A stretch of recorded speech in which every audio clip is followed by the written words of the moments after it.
5 wins in 9 races. The last driver to do that was Dale Earnhardt in 1987. And now the entire NASCAR garage is asking one question nobody wants to say out loud. That stat is not a typo. It is not an exaggeration.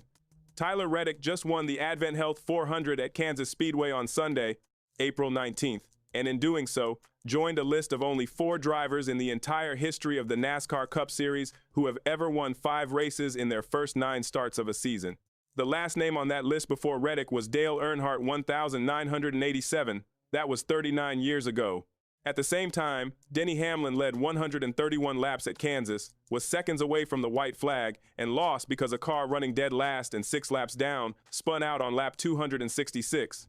And in the garage afterward, voices that matter broadcasters, rival drivers, and people who work inside this sport every single week were saying things about 23XI racing that NASCAR has not officially responded to. There is a lawsuit settlement in this story.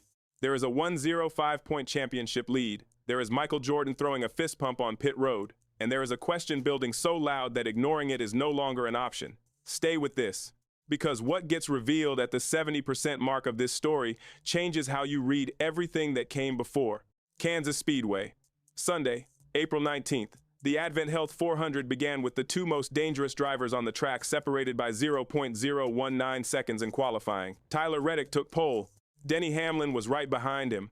They went side by side for 3 laps from the green flag. They made contact on lap 2, 2 teammates, 2 championship contenders, 2 drivers on the same team owned by the same man, already trading paint before the first 10 laps were complete. Hamlin cleared him on lap 4 and simply took over. He led 75 of the first 80 laps. He took the Stage 1 win without serious resistance. Kyle Larson emerged in Stage 2, cleared Hamlin on the restart, and during that stage, passed Kevin Harvick for the most all-time laps led at Kansas. History was being made in multiple directions simultaneously. Reddick had his own moment of vulnerability. He brushed the wall in turn 1 and told his team his steering column felt slightly off-center. The car was not perfect. He kept going. With approximately 10 laps remaining, Reddick took the lead from Hamlin. It looked clean. It looked controlled. It looked like win number 5 was going to arrive without drama. Then the fuel ran out. With 2 laps to go, Reddick's car sputtered. He screamed on the radio. Michael Jordan put both hands on his head on pit road. Reddick switched to the reserve fuel pump, saved the car, but Hamlin had already blown past him and retaken the lead. The white flag was seconds away. Win number 62 for Denny Hamlin was right there. 31 years of racing, 131 laps led on this particular Sunday, and he was about to close it out. Then Cody Ware, running dead last, 6 laps down, spun out on lap 266. That caution flag did not just change the race, it detonated it. The race went into overtime. Hamlin chose the inside line for the 2-lap shootout. Larson lined up behind him on the inside of row 2. The moment the green flag dropped, Larson dove low, and Hamlin got trapped in the middle. Both Reddick and Larson cleared him in the same sequence. Reddick made contact with Christopher Bell in the process. Bell hit the outside wall. Larson led at the white flag. Reddick was second. Then the top lane opened. Reddick generated a massive run, dove under Larson in the final corner, and took the win at the line. Chase Briscoe, who had restarted 11th on 4 fresh tires, charged to 3rd. Hamlin fell to 4th. Bubba Wallace finished 5th. All 4 23XI cars crossed inside the top 15.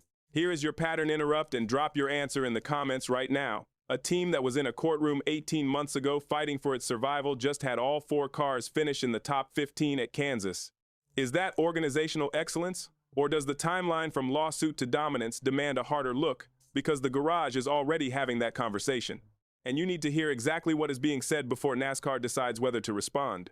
Reddick climbed out and spoke to the cameras with Jordan standing directly beside him. Man, these late race restarts get crazy. I obviously had a run on the 5. I was shocked I was able to get to his inside there. Then he delivered the line that every NASCAR fan is now repeating everywhere. You've got to deliver for boss man. If he's going to come hang out with us, we've got to get him dubs. Jordan visibly lost composure. He threw his famous fist pump, grabbed the checkered flag directly from Reddick's hands, and went on record, "This kid is on fire. I don't even know what to say. I don't know if I can cool him down. He's unbelievable." Then Jordan added the line that revealed the uncomfortable internal dynamic with surgical precision. "I'm racing against Denny, so I really wanted to beat him because I know we're going to talk some trash later." The co-owner of 23XI Racing publicly celebrating that he beat his own co-owner and co-driver in a race they both needed to win. That is the situation Denny Hamlin is now navigating every single Sunday.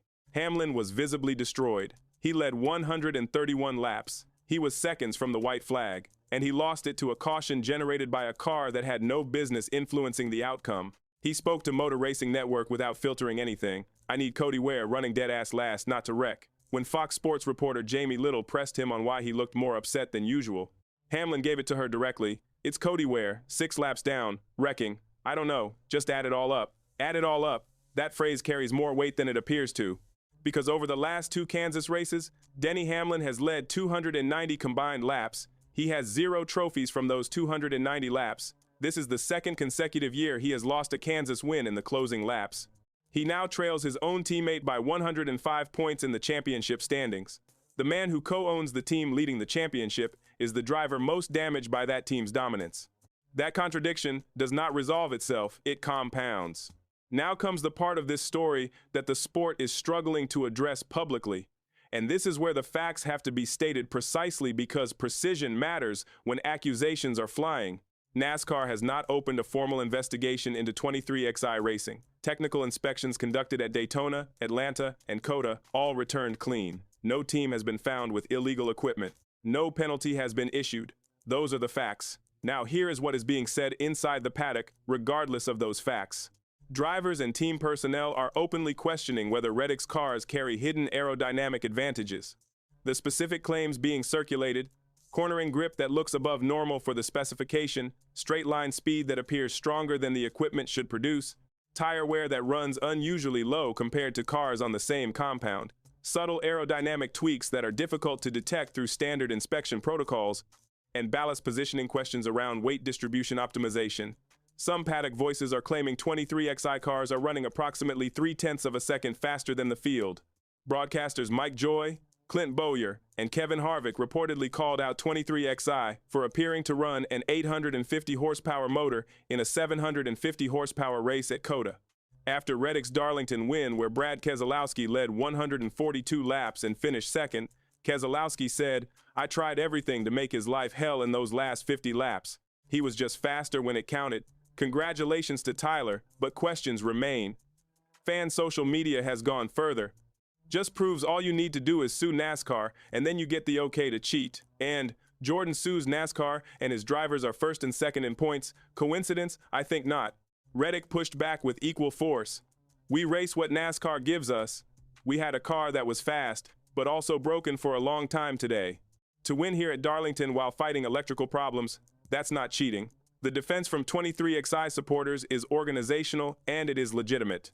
For all of 2024 and most of 2025, the team operated under existential uncertainty, no confirmed permanent charters, active litigation against the sport's governing body, no guarantee the team would exist in 2026 at all. That level of organizational instability directly impacts engineering recruitment, sponsor relationships, development, investment, and driver confidence simultaneously. The October 2024 lawsuit against NASCAR went to trial in December 2025, lasted 8 days, and ended in a settlement that reportedly delivered permanent charters, a significant financial payout, and increased organizational influence over how the sport operates. With that security locked in, 23XI poured everything into 2026 performance. The argument: this is what a fully funded, fully stable, fully committed NASCAR organization looks like when the legal uncertainty is removed. The all 4 cars inside the top 15 at Kansas supports this because if one car was running an advantage, the other 3 finishing in the same cluster suggests team-wide development rather than a single car modification. The championship picture entering the second half of the 2026 season is defined by one number: 105 points. Reddick leads, Hamlin trails. The 2 men who co-own the team leading the championship are simultaneously the 2 drivers most directly competing for it. Jordan is publicly celebrating every time Reddick beats Hamlin. Hamlin is publicly absorbing losses that are costing him a championship he has spent his entire career chasing. NASCAR's inspection protocols are going to face scrutiny from every team that finishes behind 23XI for the remainder of the season, not because the inspections have found anything, but because the dominance is so historically unusual that the absence of a finding is itself becoming a source of frustration for rivals. 5 wins in 9 races, Dale Earnhardt, 1,987, only 4 drivers ever. Tyler Reddick is the 5th, and right now, depending on who you ask inside that garage, That number is either the most impressive individual achievement in a generation or the loudest signal the sport has produced that something needs a closer look. Drop your verdict in the comments right now. Is Tyler Reddick simply the best driver in NASCAR in 2026, or does the lawsuit to dominance timeline demand a formal NASCAR investigation? And tell us this: can Denny Hamlin close 105 points on his own teammate, or has the championship already been decided? If you want full Talladega build-up coverage, every NASCAR technical inspection update, and the complete 23XI championship battle as it develops week by week, subscribe and turn on notifications right now. Because this story is moving faster than anyone in that garage expected, and the next chapter arrives at Talladega,